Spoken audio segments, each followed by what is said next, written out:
Boa tarde, gente. Vamos começar, então, o seminário sobre carreira do ensino superior público. Eu vou passar a palavra ao professor Alex, da diretoria da PUC também, que ele vai coordenar os trabalhos. Boa tarde. Boa tarde. Meu nome é Alex Fabiano, de Montes Claros, da República do Pequim.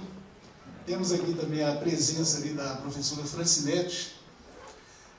Nós gostaríamos de fazer referência aqui à presença do professor Roberto Nascimento, pró-reitor de Recursos Humanos, e gostaríamos de convidar aqui para participar da mesa aqui, enquanto antes, o professor Luiz Henrique Schutz, Elias Jorge, que vai apresentar a proposta de carreira da PUC.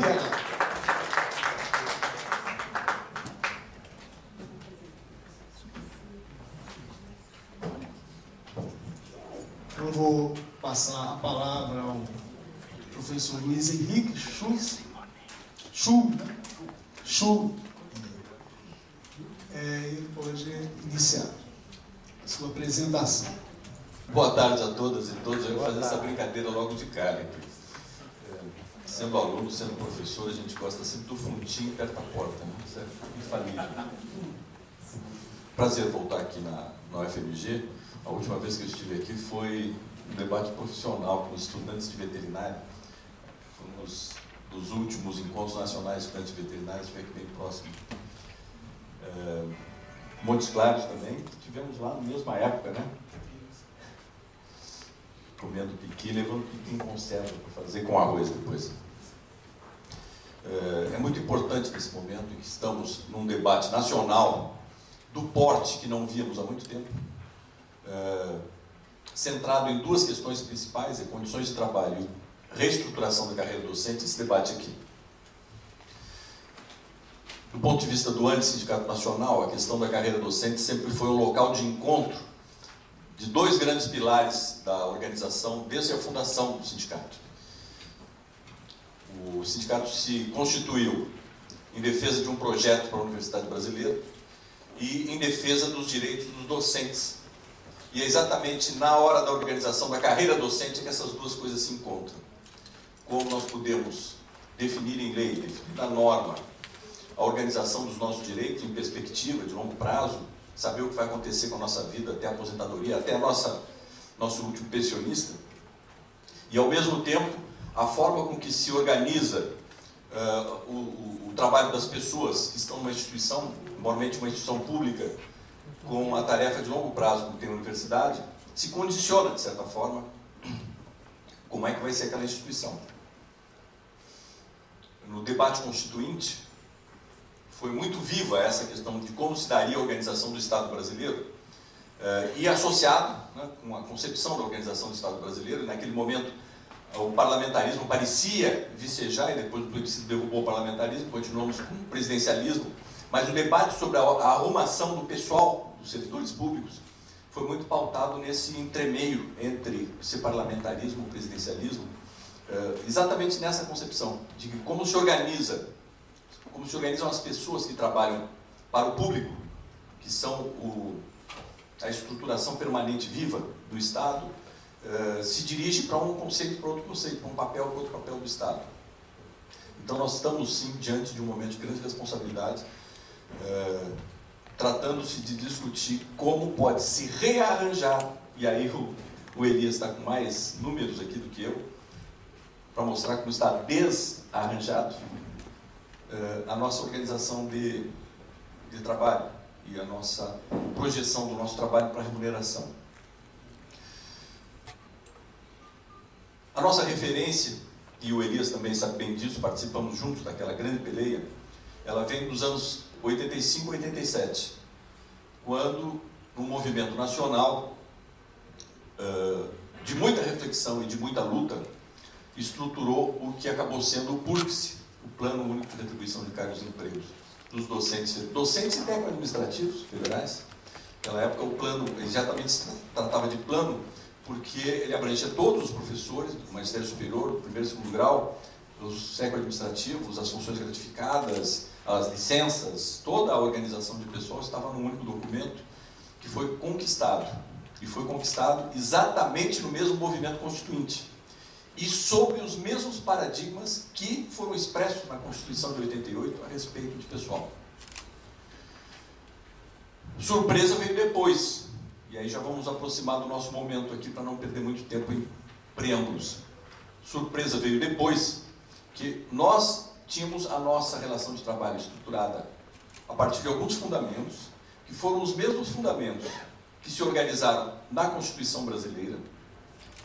E entramos nos anos 90 com as chamadas reformas constitucionais. Reformas constitucionais, algumas explícitas, e a maior parte delas daquela forma que os juristas chamam de mutação branda, ou mutação infraconstitucional branda, que interpretações, regulamentações, rearranjos, incidências transversais oblíquas de todas as outras formas, elas vão mudando aquilo que estava claramente estruturado na Constituição.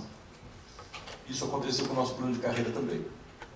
Alguns elementos da vida, né, da mudança de, por exemplo, de percentual de doutores na academia,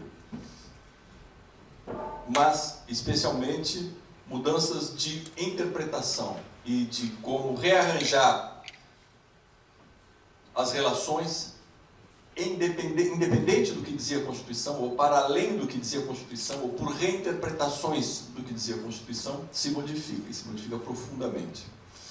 Lembrem que nós entramos nos anos 90 com Collor na presidência da República, e no mundo a expressão de que o mundo tinha que se globalizar, um conceito neoliberal de globalização, a partir da economia, e Reagan e Thatcher, e com um componente assim, de pedra de toque, além da economia.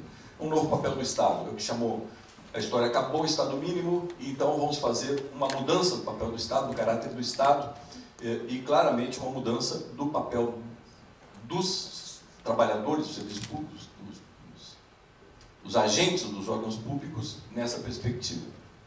Alguns emblemas, a camiseta do Collor, Caçadores de Marajás. Outro emblema, o secretário do Collor, o ministro do Collor, que trabalhou com a administração, era o João Santana, que nós já rapidamente apelidamos de Joãozinho 30, porque em todas as suas entrevistas parece que ele estava com uma ideia fixa de reduzir 30% dos servidores públicos. E depois, o grande paradigma é Bresser Pereira, que aí construiu uma teoria de reforma do Estado, e em particular, na reforma do Estado, de como seria o papel dos servidores públicos. Isso não foi formalmente implementado na sua extensão completa, a não ser alguns pontos aqui e acolá, mas foi operado. E aí é que eu gostaria de trabalhar alguns pinceladas de como foi operado em relação às nossas vidas na universidade. O PURC continua em vigor para o magistério superior.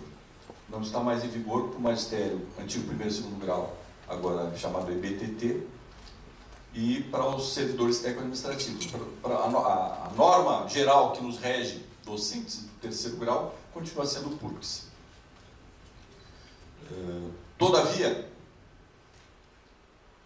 e aí com uma tática perfeitamente conhecida na forma de operar o serviço público, que aperta torniquete, e aí quando o paciente vai morrer esperneando, afrouxa o torniquete em troca de, e vai fazendo incidências transversais. Até os documentos do Banco Mundial ensinam os gestores a fazer desse jeito a implantação do novo paradigma, que o Bresser chamou de sair do paradigma do Estado burocrático para o paradigma do Estado gerencial, e aí tem vários autores que tratam disso. O que nós observamos nesse período é que nós continuamos com o mesmo púrplice, mas os conceitos que estavam lá formulados, que deveriam reger as nossas relações de trabalho, eles foram praticamente jogados às favas. Nós não estamos sendo regidos pelos paradigmas que fundaram, que inspiraram o plano, o PURC. E perdemos do PURC os elementos de segurança jurídica em relação aos nossos direitos. o Elias vai trazer aqui com números para vocês, como neste momento não há como fazer uma equação matemática que demonstre como é que a nossa tabela salarial está arranjada, né, dos docentes. Horizontalmente, verticalmente, transversalmente, nem todos ganham a mesma coisa por CDE, proporcionalmente, nem todos ganham a mesma coisa por ser 40 horas em relação ao 20, proporcionalmente, nem todos ganham em relação ao seu doutorado a mesma coisa, proporcionalmente, dependendo da situação que estão. Quer dizer, além da quebra dos fundamentos que são de segurança, que são de conceito do nosso plano de carreira, o que resultou de números é um amontoado de valores nominais escritos numa tabela, sem uma equação matemática que demonstre como é que aquilo sobe para cá, né? E a nossa segurança acabou. A última referência que havia no corpo da lei em relação a alguma proporção de segurança era em relação ao regime de dedicação exclusiva, que deveria ser 55% a mais de 40 horas. Ela foi revogada na lei de 2008 e não chamou muito a atenção, embora tivéssemos denunciado na época, não chamou muito a atenção porque a tabela anexa continuou mantendo aquela proporção. Mas só por acaso. Agora, na medida provisória que incorporou as gemas, destruiu essa proporção e não tem sustentação legal que a sustente. Mas vamos tentar seguir ali o roteiro.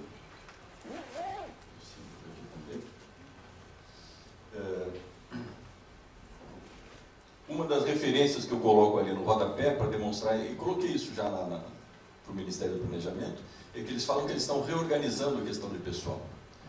Hoje não há uma carreira no serviço público que no corpo da lei diga como é que estrutura, por exemplo, a remuneração. Eles dizem que o fundamento é exatamente não fazer nenhum vínculo. Eles criam as figuras no corpo da lei e os vínculos remuneratórios, as relações entre si, são simplesmente remetidos para uma tabela anexa e essa tabela anexa varia ao som das negociações.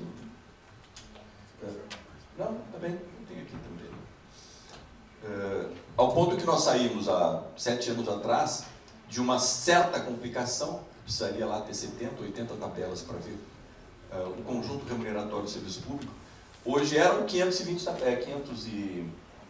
tabelas, com agora a medida provisória aumenta bastante.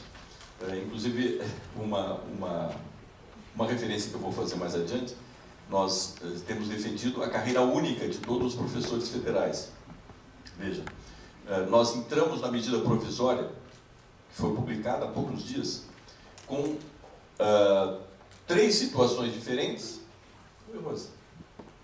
Três situações diferentes na mesma tabela. Eram os docentes do Magistério Superior, praticamente na mesma tabela. Docentes do Magistério Superior, os docentes EBTT, os docentes dos colégios militares e os docentes dos antigos territórios. Saímos da medida provisória, que essas 4 situações, que tinham praticamente a mesma tabela, agora tem pelo menos 3 situações diferentes em termos de tabela. Os docentes do Magistério Superior e EBTT foram abrangidos na medida provisória de um jeito, então eles saem mais ou menos parecidos. Os docentes dos colégios militares foram esquecidos, saem de outro jeito. Os docentes são poucos, lá do território de Fernando de Noronha, foram contemplados de outro jeito, então saem de outro jeito. E os docentes dos colégios dos ex-territórios também não foram contemplados e saem de uma quinta maneira diferente. Então, algo que já estava quase unificado, por esquecimentos ou por pressões, etc., saímos de novo numa diáspora danada. Então é desse jeito que nós estamos. Nós passamos 8 anos sem reajuste salarial no período Fernando Henrique, e claramente quando apertou o torniquete, e aí quando não aguentavam mais a pressão, afrouxa o torniquete e cria a gratificação por pontuação, né? A JET. O que é, em boa maneira, implantar a sementinha do paradigma do Estado que o Bresser queria. Desse Estado gerencial que remunera segundo bater-meta, né? Desempenho de bater-meta, que é, na verdade, um toyotismo, né? Que foi primeiro adaptado para o setor de serviços, os meninos do McDonald's sabem direitinho como é isso, e depois foi adaptado em nome da, entre aspas, democracia, para ser aplicado para os servidores do Estado. A evolução foi para uma situação que hoje Nós não temos mais a JET, não temos mais a GAI, mas temos a destruição da organização da nossa organização salarial. Sempre a mesma conversa. Sob a aparência de minimizar o arroxo salarial, se acena com algum recurso, né, para entrar no bolso do professor no primeiro momento, e na prática o que se faz é ir desestruturando as relações. Essa desestruturação é insegurança de direitos, e nós já percebemos como um aparente ganho remuneratório no primeiro momento, porque veio um ganho, né, ele se transforma num prejuízo logo adiante. Outro dia estávamos vendo o pessoal da base da categoria da Condicef, que são os companheiros servidores públicos também, com o dedo na cara dos dirigentes sindicais, que há 3 anos atrás aceitaram um aumento, entre aspas, pela criação de uma nova figura na remuneração, dependente de avaliação. E hoje, aqueles trabalhadores dizem o seguinte: vocês nos venderam uma ilusão, porque a gente tinha o vencimento básico, tinha uma gratificação, e aí criaram uma outra gratificação, e foi nessa gratificação que disseram que a gente ia ter aumento. Pois bem, mas para obter essa gratificação depende de uma pontuação. A gente chega nela por percentuais. Então, alguns trabalhadores dizendo: agora eu estou ganhando menos do que eu ganhava, por causa do arroxo nessa questão da pontuação. Então, na verdade, o governo paga por introduzir alguns conceitos que aparentemente no primeiro momento nos trouxeram algum ganho remuneratório, mas nem isso no momento seguinte aparece como ganho remuneratório. Nós tivemos até há pouco tempo com esses fetiches, né, trazidos em torno da possibilidade de descongelar salário. Nós tivemos com um piso organizador da nossa tabela de R$ 557,51. Dissemos isso para o ministro Mercadante outro dia, que ele estava na rua, na imprensa, brilhantemente defendendo que os estados e municípios pagassem o piso geral do magistério, e ele, como patrão, estava pagando um piso que não chegava nem no salário mínimo. A contraproposta que a gente faz, já adianto aqui na questão remuneratória, é reorganizar. Hoje em dia nós não podemos nem falar em piso gerador da nossa carreira, pelo que eu acabei de falar. A nossa tabela não é uma tabela estruturada, é uma tabela que não tem nexo, então não tem algo que gere outra coisa, porque não tem STEP, 4%, 2%, não tem, quanto vai receber percentualmente pela titulação, não tem, quanto vai receber por regime de trabalho também não tem. Então hoje, até falar em algum salário gerador da nossa tabela é uma coisa complicada.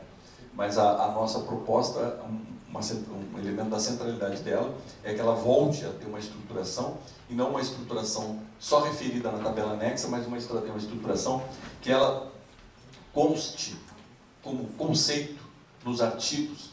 E esse vai ser talvez uma das maiores quedas de braço agora na greve, que volte para dentro do texto da lei como se organiza, como se estrutura a relação entre o plano de carreira e a tabela que necessariamente é gerada a partir do plano de carreira. E aí a nossa referência é o salário mínimo do DIESE para o professor auxiliar 20 horas, e depois tudo reestruturado. E já adianto uma outra questão, que nós vamos ter, provavelmente como delicada entre nós, numa solução de greve, por exemplo. Como nós temos... Pode passar o próximo? Como nós tivemos nesse último período, por conta dessas desestruturações, ganhos diferenciados para setores diferenciados da nossa própria categoria, ou, poderíamos dizer diferentes, perdas diferenciadas para setores diferenciados da nossa própria categoria, a premissa de reestruturar a carreira, ou reestruturar a tabela, significa necessariamente, não tem escapatória para isso, que qualquer solução que venha a ser dada significará percentuais de ganho diferentes para cada um de nós, uns mais e outros menos, e nós vamos ter que lidar com isso. Esse é um exemplo aqui bem claro. Nós fizemos o cálculo em julho de 2011, atualizando pelo ICB-DIESE, e para mostrar como algumas negociações, ou não negociações, ou imposições que foram feitas nesse período, elas foram feitas de maneira a vender parte da categoria, beneficiar uma parte da categoria e jogar as favas a outra parte da categoria. Certamente os aposentados, mas também internamente, dependendo do posicionamento na categoria. Vejam aí, se tomarmos o primeiro dia de governo do Fernando Henrique e julho de 2011, que já foi todos os governos Fernando Henrique, todos os governos Lula e mais um pedacinho do governo Dilma, E tomaram 2 exemplos da nossa própria categoria, que é, peguei aqui o professor ativo ou aposentado, adjunto com especialização, e o outro professor titular doutor. O primeiro caso, ele precisaria 62% para repor o poder aquisitivo que ele tinha dia 1º de janeiro de 1995. Enquanto o professor doutor, ele superou a inflação do período em 5,99%. Isso significou claramente, o titular doutor, significou claramente uma intencionalidade de quem está do lado de lá e uma tolerância de quem assinou acordos, né, com esse tipo de negociação, a que fritar, na verdade, uma parte da categoria. Esse outro quadro aqui é um quadro chocante, e tem muitas explicações para isso. Aonde estamos posicionados no gráfico de barras do teto salarial do Serviço Público Federal hoje. Essas colunas azuis significam carreiras que exigem nível superior para ingresso. As colunas marrom exigem só o 2º grau. E as carreiras que estão em vermelho têm algum tipo de referência à titulação. Então vejam, aquelas colunas mais altas em azuis, o Bresser Pereira ele foi vitorioso, porque ele saiu dizendo que as carreiras típicas de Estado que tinham que ser valorizadas, que eram exatamente as polícias, né? A polícia fiscal, a polícia alfandegária, a polícia mesmo, a polícia rodoviária federal, né, que multa a gente. Na opinião dele, essas eram as carreiras de verdade do Estado e tinham que ser bem remuneradas. Nós, ele chamava de serviços competitivos e que nós tínhamos que ter uma remuneração que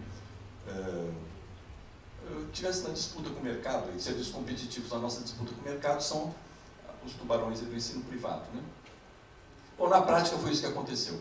Mesmo que não exista em nenhum documento legal hoje essa expressão carreira típica de Estado, na prática o que aconteceu é que nós temos essas do subsídio aqui, não dá para ler, mas Ministério Público, os embaixadores, Polícia Rodoviária, Ministério Público Federal, são essas que o teto está lá no 20 mil, 21 mil, 22 mil.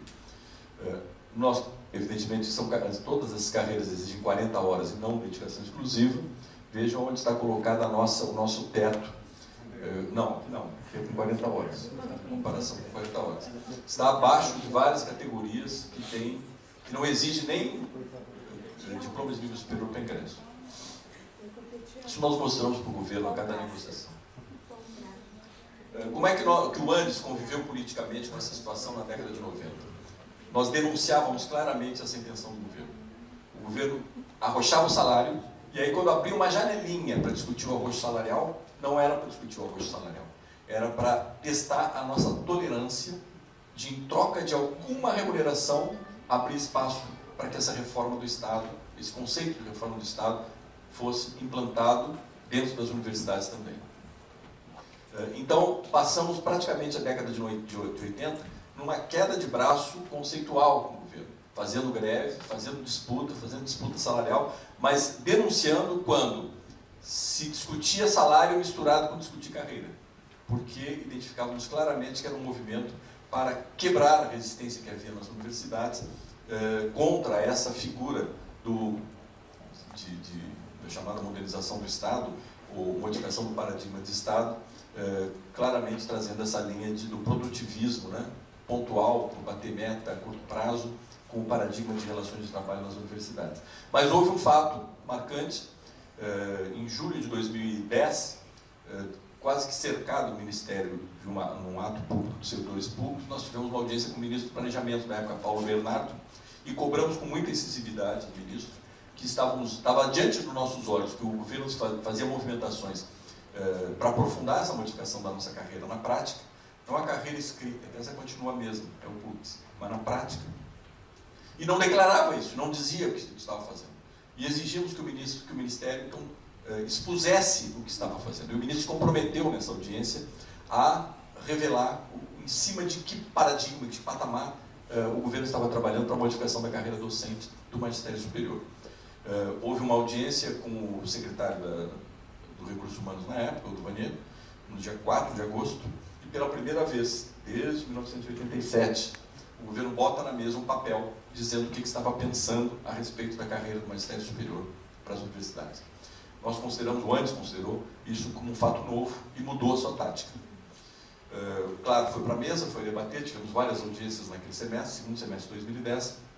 Fizemos uma cartilha muito gostosa, que seria bom vocês todos terem acesso, uma cartilha com uma linha do tempo, dizendo o que perdemos, em que momento, por que ato, em que momento estava a política no Brasil, quem eram os principais interlocutores, até chegarmos lá no final, o que podemos fazer. E o que podemos fazer foi discutir com a categoria a elaboração de um projeto de carreira, com todos aqueles conceitos, paradigmas que a história do ANDES consolidou. Passamos o segundo semestre de 2010 fazendo isso. Definimos uma metodologia nacional em 6 tópicos, de vai e vem com as assembleias, e chegamos no...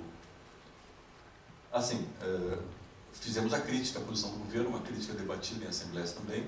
Eu lembro que no início de dezembro, estava trocando de governo, estava saindo do governo Lula. E o Ministério do Planejamento dizia para a gente que era até antiético avançar nas discussões sobre modificação de carreira, porque haveria um novo governo. E assumiu o compromisso conosco de tudo que aquela mesa produzisse, fazer parte de um memorial que seria entregue na transição de governo. Eu lembro que nós chegamos ao final do governo, isso tem na página do ANDES também, seria bom consultar. Nós entregamos 2 documentos fundamentando, a gente chamou de crítica ponto a ponto, um deles, uma análise feita coletivamente de todos os artigos do projeto que o governo apresentou, apresentando crítica, inclusive as inconstitucionalidades ali colocadas, e um outro documento para ser incluído no memorial de transição de governo com os fundamentos de uma proposta que valeriam a pena para serem basiladoras de uma discussão de uma nova carreira. E aí fomos para o congresso do ANDES, o 30º congresso, foi o congresso de comemoração dos 30 anos do sindicato, e lá foi aprovado por unanimidade um projeto de carreira que eu vejo que tem muita semelhança, inclusive metodológica, ao que o Elias me passou, com a construção de vocês aqui. Um componente decisivo é ser uma continuidade da carreira que nós temos. Portanto, ser uma reestruturação do PUCS e não uma estruturação de carreira docente como se nós não tivéssemos nada antes. Nós saímos do zero. A tática que o governo tem utilizado para retirar direitos tem sido exatamente se apoiar numa decisão que é repetida nos tribunais superiores hoje, que é não considerar que tem direito adquirido a regime, assim que eles falam. Os advogados sabem bem o que é isso, porque eles têm lutado muito em torno dessa questão. Há uma nova lei sobre, por exemplo, carreira, para todos os efeitos isso é considerado como um novo regime. E a partir dali passa a valer como direito só o que está escrito nessa nova lei. Tudo o que está anterior é considerado uma expectativa, uma esperança e tal, mas não se consegue invocar como um direito. E o que nós observamos é que o governo, quando nos apresentou o seu projeto de carreira, o artigo 1º diz exatamente isso. Ele não diz assim, vamos reestruturar a carreira. Não, ele diz, fica estruturada a carreira do magistério superior. Dizer fica estruturada é como se não tivesse nada no passado. E aí nós vamos observar que uma das questões mais importantes que nós temos feito queda de braço com o governo é exatamente que o governo inclui lá um artigo, se não me engano, o artigo 6º, que é o único que refere, que projeta para direitos anteriores. Ele diz não será, para todos os efeitos, nem para aposentadoria, nem para coisa nenhuma, desconsiderada a continuidade do tempo. Mas é só a continuidade do tempo, então, que é considerado, o resto tudo não é considerado. Então estamos lá e protocolamos, início de março de 2011, junto ao governo federal, aprovado no Congresso do ANDES. Manter linha de continuidade com o PUCS, anexo ao decreto 94.664. E aí outro exercício que a gente fez, a exaustão parecido com o que vocês fizeram aqui, é utilizar ao máximo a mesma terminologia do PUCS, mesmos capítulos, os artigos que pudesse manter com o mesmo, exatamente para dar esse caráter, que nós não estamos criando nada novo, nós estamos consolidando direitos, e nós estamos mais do que tudo, alçando a nível da lei aquilo que na época nós só conseguimos como um anexo a um decreto, e alguns problemas nos trouxeram por causa disso. O mesmo regime, uma continuidade, portanto, da nossa situação anterior. Passamos adiante. Como que fica estruturado? De uma maneira bem simples, numa carreira única, nós já tivemos todos os docentes já fizeram parte do mesmo plano de carreira até pouco tempo, estavam no mesmo plano de carreira, os docentes de magistério superior e os docentes de primeiro e segundo grau.